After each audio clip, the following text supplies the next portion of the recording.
In the fall of 1977, while I was in England to do research on Tudor literature and art, I bought Lucy Gent's fine little book on picture and poetry. One of her footnotes directed me to a set of manuscripts in the Sloane collection of the British Library, directions for painting allegorical tables, 4 highly detailed programs for elaborate allegorical paintings. Since then, I've been led to a 5th program in the Harley collection and to 25 other manuscripts in the same hand that treat alchemical and medical topics. While I was writing my own book, I also wrote and published an article about the programs in the Journal of the Warburg and Courtauld Institutes, and those of you who are interested can get a lot of basic information about them from that article, although further study has told me that a good many things in it need to be changed.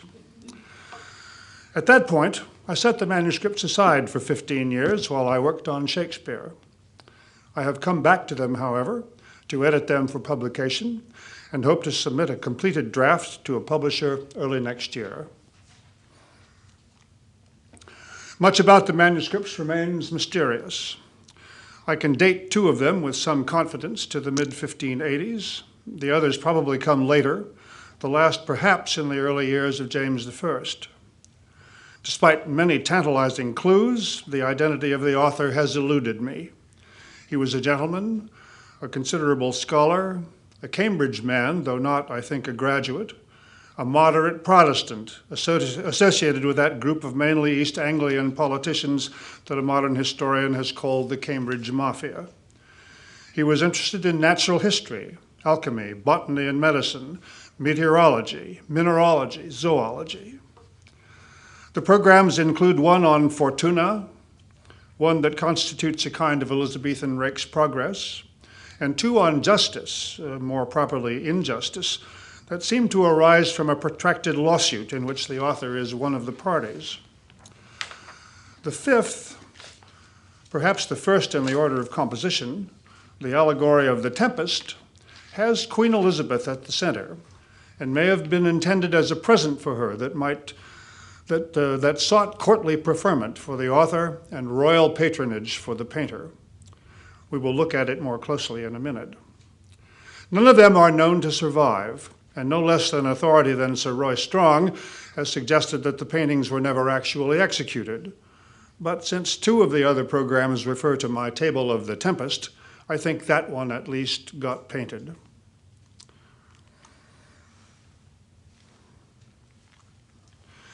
In the earlier of 2 versions of the Fortuna allegory, the author included a sketch, presumably his own work, of one small portion of the piece, which gives some sense of the general procedure. It occupies the whole of an 8.5 by 6.5 inch leaf and shows Invidia exulting over Fama inside a crystal sphere that rests on the stomach of a prostrate Hercules. It is supported or tethered by Asentatio, flattery, and Philautia, self-love. It may or may not be to scale. At the end of the program, the author writes, "Let all be done in limbed work."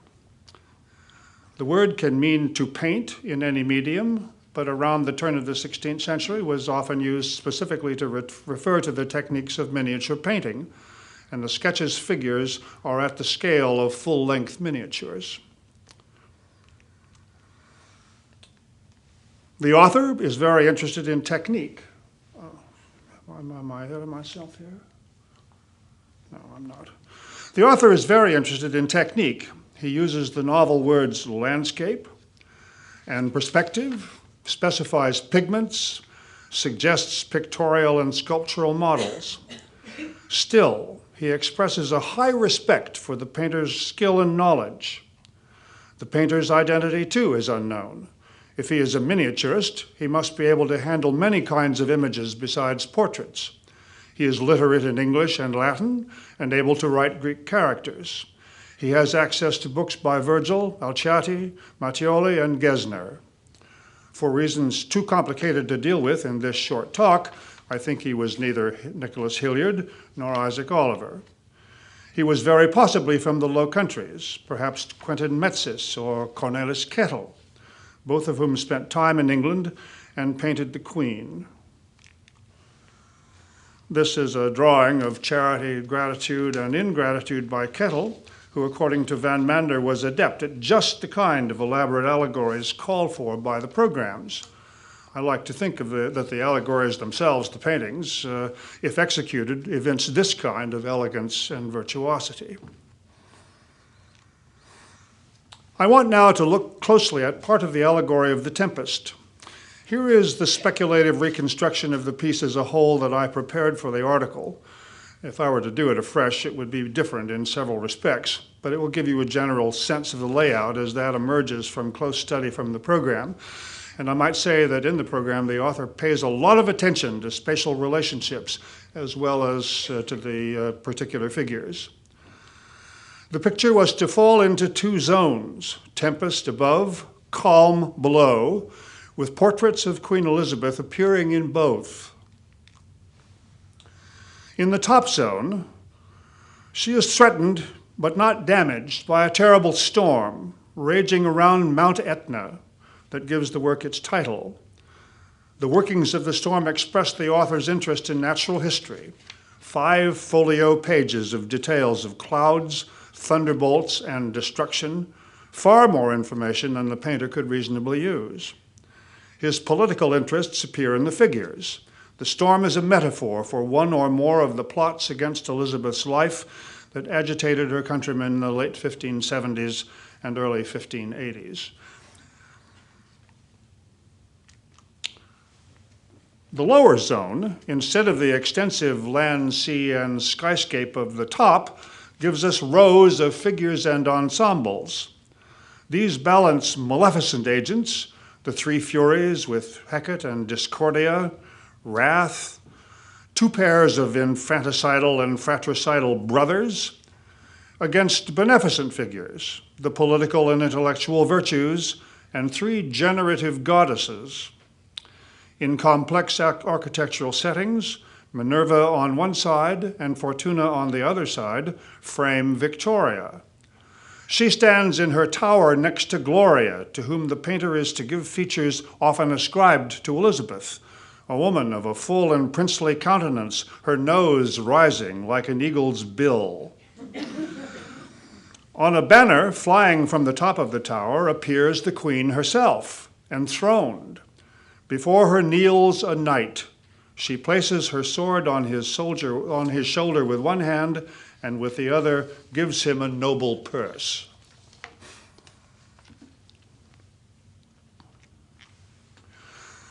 The theme of royal generosity reappears at the bottom of the painting in an ensemble that has topical and technical characteristics that make it highly relevant to the topics of this conference, and that call attention to relationships between patrons and artists in general, and to royal patrons in particular.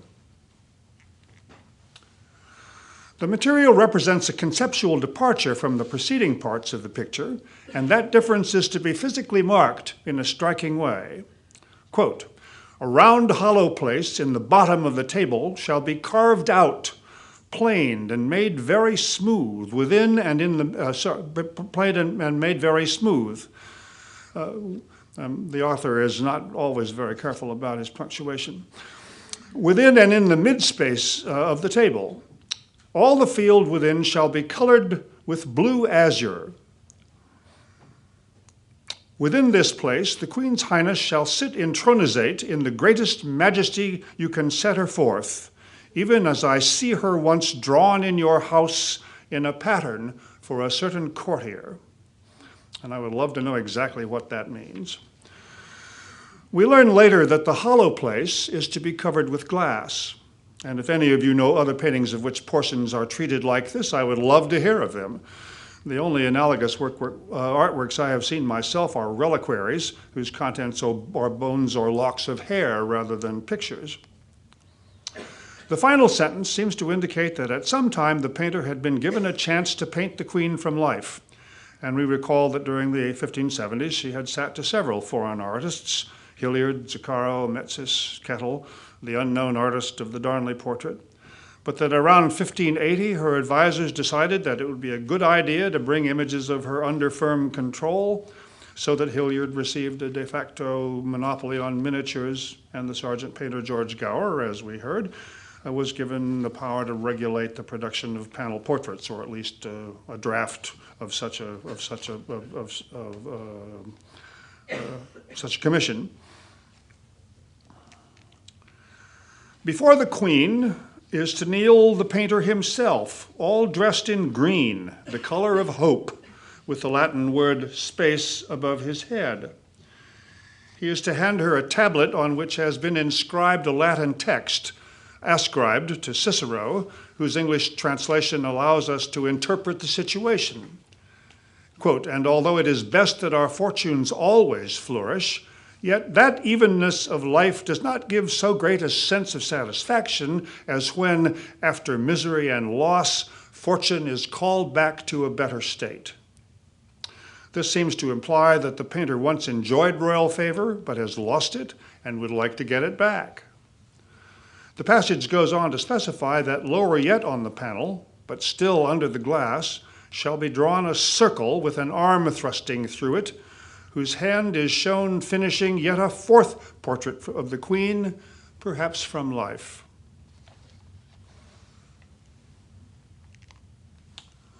The composition of this scene is strikingly reminiscent of a drawing made perhaps 10 years earlier by the poet George Gascoigne.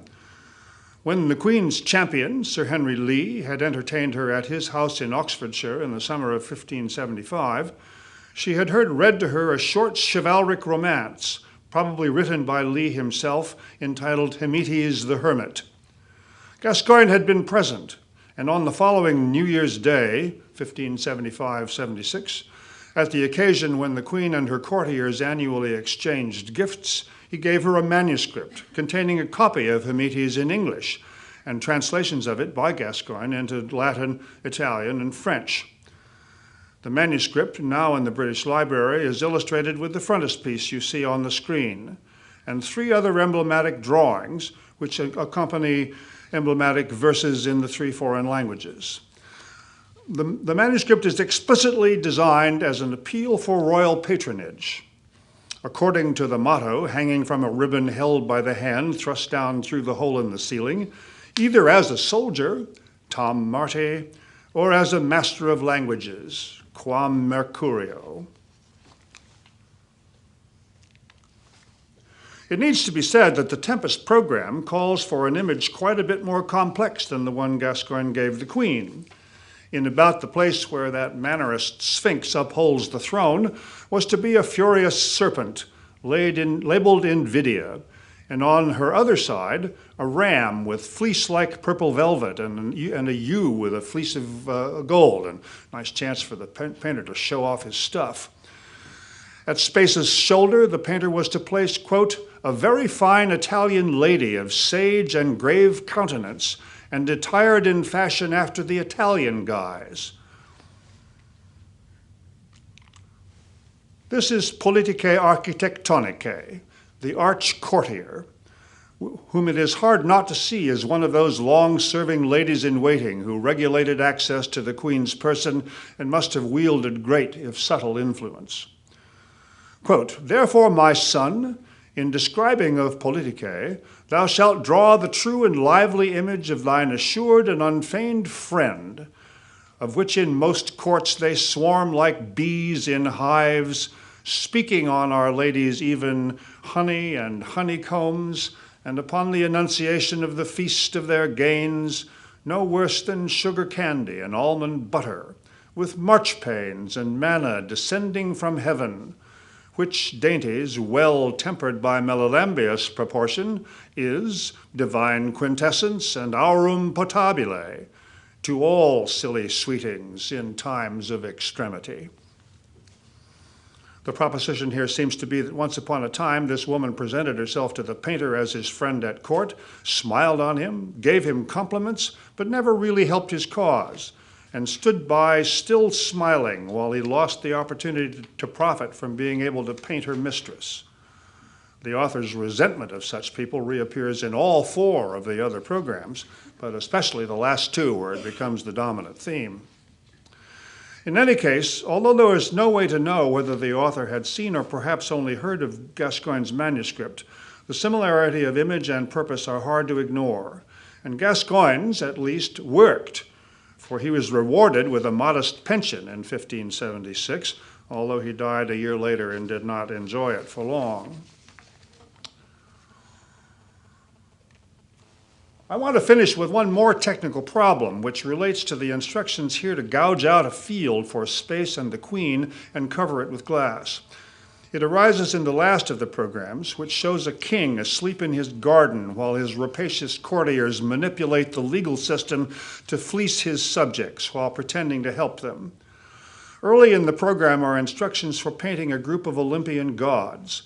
Quote, "Next beyond Mercury, and upon somewhat an higher ground behind him, standeth Jupiter in a floor or station made by art perspective, holding out a glass in his hand, stretched out over Mercury's head almost unto the clouds, at Justitia her head, and showing within the glass these three goddesses, Juno, Minerva, Venus." That is, from the primary perspective, Jupiter holds a mirror in which are reflected the images of the three goddesses of the Judgment of Troy.